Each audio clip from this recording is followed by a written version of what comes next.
Uyu yaje i Kigali yibye ababyeyi, azwiho guhanga indirimbo zikundwa n'abantu benshi. Reka nkwisabire niba ukurikiye kino kiganiro ntugende kitarangiye, kuko ngufitiye inzira iteye amatsiko uyu musore yanyuzemo kuva iwabo i Nyamasheke kugera i Kigali, kuva hageze kugira abaye ya mpano tuzi ubu.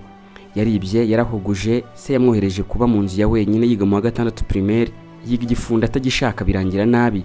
Mbese ubuzima bwe bwose tugiye kubukubwira wibereye ahuri. Ikaze, ndi Jean Dudier Tumukunde, kanda subscribe. Ababyeyi be bamwise uwo rizagwira Floriye. Yavutse mu kwezi kwa 6 umwaka wa 2000, avukira hitwa Mpabe mu karere ka Nyamasheke mu murenge wa Rangiro muri iyi misozi ubona. Bundi Nyamasheke hazwi ko ariho hantu kure mu Rwanda aho waba uturuka hose. By'umwihariko muri kino cyaro kiwabo, kugira ngo abe yatega imodoka byamusaba kugenda ibirometero bigera ku 10 bihwanye n'amasaha 2 n'igice n'amaguru, gucaginga telefone, kureba televiziyo n'ibindi nkabyo. Akiri muto yari afite nyirarume i Kigali, hashize igihe na se aragenda, nyuma na nyina musangayo baza kwibera i Kigali. Yamano wari bucura yasigaranye n'abavandimwe be i Nyamasheke. Ubwo yarageze mu mwaka wa 4 primaire, papa we nibwo yamubwiye yuko natsinda amasomo azamusura i Kigali, akajya amubwira yuko atuye i Nyamirambo. Yamano yaje kuba wa 3 maze se amwemerera kumusura i Kigali i Nyamirambo. Yamaze amezi 2 akajya mwiba uduceri, akajya kwiga igare. Icyo gihe ariyo yatangiye kujya tungurwa nuko ibyo yumvaga ku maradiyo byari bimwegereye, nk'urugero studio ikora imiziki ya Touch Record. Yagiye atungurwa no guhura n'abantu bakamubwira yuko bafite nimero z'abastari bakomeye mu Rwanda, bamwe akazibaka. Yibuka uburyo bamutumaga kuri 40 i Nyamirambo. Umunsi umwe akebutse abona studio yanditseho Touch Record, yumva bidashoboka. Ngo yagiye akunda kujyayo akayitegereza cyane. Yigeze kuyitegereza arabuko barimo Ama G The Black, Bad Boys, Riderman n'abandi batandukanye bari kwatambuka. Yumva nabyo ntibishoboka. Ngo yigeze kwaka umuntu nimero ya Jay Polly, aramuhamagara, aramwibwira, amubwira yuko ashaka gukora imiziki. Undi ati wowe se wa mwana we ubuguze uburyo indirimbo ikorwa cyangwa ivuna. Jay Polly yumvishe ko uwo mwana ibyo avuga atabizi, aramukupa. Amezi 2 amaze gushira, bamusubije Cyangugu ku gahato atabishaka. Saa 9 za mu gitondo se yaramaze kumugeza Nyabugogo, aramutegera. Ageze Cyangugu asanga hatandukanye cyane naho yaravuye. Atangira kujya yumva ya majwi y'inyamaswa bitewe nuko yaratuye hagati ya Nyungwe n'Ikivu, mu gihe yibukaga nanone andi majwi y'imodoka n'urujya n'uruza rw'abantu muri Kigali. Yamana aho hantu yamaze icyumweru kimwe gusa. Bashiki be batabizi, avuga ko ari umunsi umwe mu gihe mushiki we yari gukubura, avuga ko hari kuwa 6 mushiki we ari gukubura, amunyura inyuma atabizi, afite umuceri yari yaravanye i Kigali. Yarawujyanye ku musaza bari baturanye kugira ngo awugurishe abone amafaranga ashobora kuba yagira itike imusubiza i Kigali. Amuha 5,000 by'amafaranga y'u Rwanda, tayari itike yo kumusubiza i Kigali ibirabonetse. Yarazindutse saa 9 za mu gitondo ahitwa Tyazo handi bategeraga, bitewe nuko habaga bya bibisi binini bya Onatracom, hakaba hari abantu benshi baje gutega. Avuga ko iyo wabaga uri umwana ntubone umuntu wo guteruranga kunyuze mu idirishya, warasigaraga. Uko nguko ni nako yasigaye abura umwanya. Yanze gusubira mu rugo bitewe nuko yari yabibye. Yahise afata umwanzuro wo kunyurira kure, afata taxi isanzwe agera hitwa ku Buhinga, ahura nivuye Kamembe igakomeza Butare yerekeza i Kigali. Iyo yari yanditseho Impara. Mu gihe byari kuba byiza cyangwa se byari kuba byoroshye guturuka Ityazo akanyura ku Kibuye yerekeza Kigali na ya bisi ya Onatracom, bitewe nuko yagiye kuzenguruka muri Nyungwe kubw'umwako imodoka ibapfiraho. Abantu batangiye kumwibazaho bibaza uwo mwana ari kumwe nande. Yababeshye yuko yavuganye na se yuko nagera Nyabugogo araza kumuhamagara. Icyo gihe yari afite na nimero ze bitewe nuko yari asanzwe yarazikoresheje mbere. Bamusabye nimero kugira ngo bamuhamagare, ababwira yuko nimero ye itari gucamo, arayibima. Hagati ngo reka maze nkubwire yuko ahangaha niho yigize kuririmba mu ndirimbo ye uwo rizagwira, agira ati uzarimenya umunsi imodoka ipfira muri Nyungwe, uze kuza kuyumva. Bitinze haje indi iza gusimbura yandi yari yapfuye. Yarabakereje bagira Nyabugogo saa 9 za mu gitondo ku munsi wakurikiyeho. Bisobanuye yuko uhereye ku munsi yaturutse mu rugo kugera ku munsi wageze Nyabugogo hari hashize amasaha 28 umunsi wose. Hagati aho ngaho umuryango kwa ya mpano, haba kuri se na nyina cyangwa se kuri bashiki be i Cyangugu, nta n'umwe yigize kurikirana ngo amenye aho ya mpano yaraye, bitewe nuko nta gitsure yari yarabonye cy'ababyeyi, nta muntu wari ufite ko kumwitaho. Wibuka yuko icyo gihe hari hashize imyaka 8 atabana na se, hashize indi myaka 4 atabana na nyina, bombi barigiriye kuba i Kigali. Yibaniraga n'abavandimwe be gusa akaba yakwikorera ibyo yishakiye. Izo saa 8 saa 9 z'ijoro yarageze Nyabugogo muri bya 5,000 yarasigaranye 2,000. yahise atega umumotari amubwira kumugeza Nyamirambo Rwampara ku kagari ku kagezi k'amazi, aho ngaho ni naho se na nyina babaga. Ahageze Ise amukubise amaso arumirwa agiye kumukubita. Nyina aramubuza aravuga ati kugira ngo umukubite mureka aryame kubera yuko ushobora kumukubita bikarangira abaye ikirara akajya aba mu mateme n'ahandi. Yaramuretse araryama. Bwarakeye bajya kumushakira ikigo ku Kabusunzu ahiga umwaka umwe. Bitewe nuko yararangije mu wa 4 agiye mu wa 5 yahize umwaka umwe kugira mu wa 5 awusoje. Yenda kujya mu wa 6 bitewe nuko yari umwana w'insharutsi se abona yuko ashobora kuzagwa mu bishuko bya Kigali akaba yamwe itabi n'ibindi cyangwa se akamuteza ibibazo. Papa we wari ufite inzu i Bugesera yaramubwiye ati ngiye kugurira igare ujye kubi Bugesera uzajya kwiga uri ku igare. Se yamusezeranyije ko azajya kumusura buri weekend. Yamano bitewe nuko yakundaga iryo gare wibuke ko yajyaga namwiba amafaranga mbere akajya kwiga igare yararikundaga cyane bituma abyemera aragenda.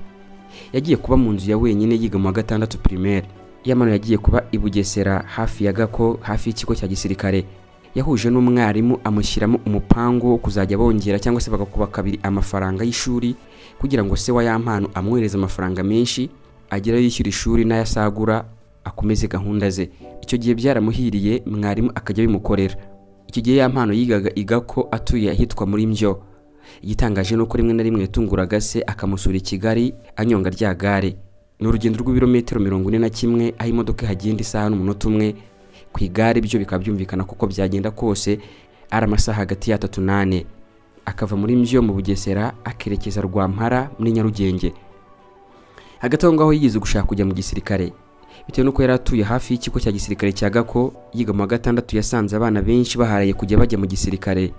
Bari kujya kwiyandikisha nawe yumva arabikunze atangira kubitekerezaho. Umunsi umwe bajya kwiyandikisha i Nyamata bari ku magare. Kigeni nabwo yatinyutse kuba yajya i Kigali ku igare aturutse Gako kubera yuko yarabonye ko kuva Gako werekeza Nyamata bishoboka ku igare, atekereza ko no kugera i Kigali byakunda. Icyo gihe bajya kwiyandikisha Yampano baramwangiye kubera imyaka itari yuzuye, barabandika we bamusubizayo. Nyuma ntabwo yigeze yongera kugerageza. Ageze mu wa 3 segonderi yari yarabaye umuhanzi ari umuraperi witwa Danger. Aza kujya muri korali y'abarokore akajya bandikira indirimbo. Yigeze kubandikira indirimbo yitwa Warakoze barayikunda. Yumva ibintu byo kwandikana ibintu bye atangira kujya bikora.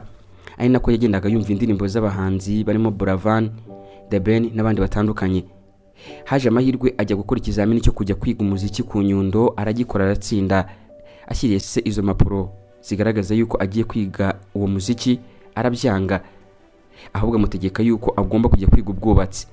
Aho ngaho Yampano yibajije impamvu na n'ubwo bakaba kinabyibaza impamvu se yabyanze, kandi kuva na kera bakibana za Cyangugu se yarahoranaga gitari anacuranga piano, bigaragara ko azi agaciro k'umuziki azi n'uburyohe bwawo. Yampano yagiye kwiga umuhanga iby'ubwubatsi gusa icyo gihe ntiyigiraga aboneka mu ishuri. Gusa yari kukubarira inkuru ye akagira ahangaha yirinda kuvuga byinshi kubera ko ibyo yakoze harimo n'amanyanga ashobora kuvamo ibyaha byahanwa n'amategeko. Avuga ko iyo bamwe bajyaga gukora ikizamini nawe yajyaga gukora ariko akiranje ntashyire izina ku rupapuro rwe agasinya ku rutonde rw'abitabiriye kurya urupapuro rwe rwaburaga mwarimu wabaga uhagarariye ikizamini yabibazwaga. Byahitaga biba ikibazo bikaba ngombwa yuko Yampano bamuha amanota bagendeye kuyo muri za test yagiye akora. Ariko nanone muri test yarageragezaga ku buryo yabonaga amanota nka 1/2 kugira ngo mu kizamini bakube amanota yo muri test abashe kwimuka. Siwe warose arangiza amashuri gusa ariko diplome ye mu bwubatsi ngiriho amanota adashobora kumuhesha akazi ariko kose k'igifundi cyangwa se ubwubatsi, ahubwo nyuma yo kwiga iby'ubwubatsi yaje kwikorera ikiyede. Ibyo turabigaruka mu kanya ariko kamaze nkubwire ko amafaranga babaga bamuhaye kwishyura ku ishuri amwe yajyanaga mu miziki kuko yatangiye kumenyana n'abanyamuziki barimo umuproducer Davidenko n'abandi bo mu ruganda rwa muzika. Reka tubanze tuvuge uko yabaye umuyede tukomeze nyuma. Bitewe nuko se yari afite umuhungu warangije iby'ubwubatsi, bagiye kubaka umuhanda wa Rwampara ajya gushakira umuhungu w'akazi. Umuhungu we nta kintu na kimwe yari yiziye yemwe ntiyanabishakaga. Akimara guhabwa ku kazi yahise yegera bari bashinzwe kubaka nk'uko abyisubiriramo arababwira ati mwabagabo mwe murabona ko hari ibyo mwubatse, murabizi kandi ko ku ishuri twiga ibyo mu makaye cyane, mwamuretse nkaba mpereza ibikoresho bariye bubaka hanyuma y'amezi 2 nanjye kubera yuko namaze kubibona nkatangira kujya nubaka hato ntazana basenyera ibikuta. Icyo gihe akaza baragatangiye bakajya bamuhemba y'ikiyede ariko kuri ko yarakuzi ko nta kintu na kimwe kibereye mu mutwe we. Icyo gihe amaze amezi 7 akora icyo kiyede maze yakoreraga akajya yakoresha imiziki. Icyo gihe hari studio mu Biryogo iri kumukorera indirimbo zigera kuri 6. umunsi umwe atagiye gukora cya kiyede cye yahuye na Murindahabi Irene yaje gukoresha imodoka, aramwegera aramwibwira, amubwira yuko afite impano yo kuririmba, undi amusaba Murindahabi amusaba kumuririmbira, arabikora. Amubaza niba azi gucuranga gitari, amubwira yuko abizi. Yamuhaye nimero, haciye ukwezi Yamana aza kumuhamagara, aramwiyibutsa, undi aramubwira ati nsanga ku isibo uzane na gitari. Ntayo yari afite, yahise yitira Makanyaga Abdul kubera yuko bari baramenye kera, arayimuha. Ahangaha hari nko mu 2021, ni vuba cyane. Icyo kiganiro yakoze kwa Irene cyamugejeje ahantu heza, kuko Irene mu kiganiro yashyizeho nimero ya Yampano, akajya abona abantu bamwoherereje amafaranga. Muri ibyo biganiro naho agendaga kuri udufaranga tugenda tumufasha. Nyuma hari umurundi wabaga muri Canada wakunze impano ye binyuze ku yindi YouTube channel, arangije amwoherereza amafaranga agera ku 350. Yamana avuga yuko bitewe nuko Seri yarahuye n'ibibazo byo guhomba atakiba Kigali yibera za Nyabyondo, amafaranga y'u Rwanda ya mbere menshi yabonye 800 ntago yiza yashora mu muziki, ahubwo yahaye se kugira ngo yongere yisuganye asubire mu buzima busanzwe. Nyuma rero muri ka kihiringo k'abahanzi, Yampano yari kodinze indirimbo 10 azoherereza aba promoters batandukanye mu Rwanda, barimo kwikubitiro nka Kasuku, zigera kuri Ali Sudi n'abandi batandukanye. Iyo playlist cyangwa se izo ndirimbo 10 zageze ku muntu witwa James Ruzindana, ari nawe muhinduriye ubuzima avamo Yampano tuzo ubu ngubu. Ntarakubwira gato yuko byagenze, hagati aho ngaho reka nkubwire ko yabanaga n'uwitwa Metusera uzwi mu myidagaduro mu Rwanda. Yampano yaramwihanangirije amubwira ati rero ntuzigire unyogesha ibyombo kubera yuko ngucumbikiye, mba ndi kwishakira ubuzima mu buryo bw'ubuhanzi bwanjye. Bigeze aho ngaho abonye uducire dutangiye kugenda tuza, ajya kwikodeshereza ajya mu kageto ke k'ibihumbi 17 hafi y'amashuri ya Kabusunzu. Kera kabaye rero James Ruzindana wari hafi gushinga label yitwa TB Music. Ya playlist y'indirimbo 10 yamugezeho. Yasamagara Yampano amubwira uburyo yakunze impano ye, amubaza ubuzima bayemo, yumva ntibyoroshye. Aramubwira ati shyira kuri video call maze ndeba ahantu ba. James arebye ka kageto k'ibihumbi 17 kari ku Kabusunzu, arumirwa. Aramubwira ati wowe genda ushaka inzu nziza irimo amakaro n'ibyumba 2 itarangije amadolari 150. Reka nkubutse kayanga yarengaho gato y'ibihumbi 200 y'u Rwanda. Iyo nzu yarayishatse hafi aho ngaho Kabusunzu. Guhera ubwo ngubwo ubuzima bwabaye nko buhinduka kubera yuko ngo James yahise basinyisha we na Aruto muri iyo label. James ashora mu muziki wa Yampano, ubuzima bucamo gutyo, atangira gukora izi ndirimbo zitandukanye tumuziho, zirimo nka uwo muntu, Piriave, Mayibobo, ndi kwikubita n'izindi zitandukanye. Ubuzima bwa Yampano buhita buhinduka gutyo. N'ubuzima burimo isomo ku babyeyi bahatira abana babo kwiga ibyo bashaka, ariko rero n'ubuzima burimo isomo ku banyempano ku kudacika intege. Nawe duhereza igitekerezo cyawe kuri buno buzima bwa Yampano, icyo bugusigiye. Ngende Jean de Tumukunde, iyi ni JT Entertainment. Kanda subscribe, ariko ntibagirwe kuduhereza igitekerezo cyawe, ni inkunga ikomeye y'ubuduteye.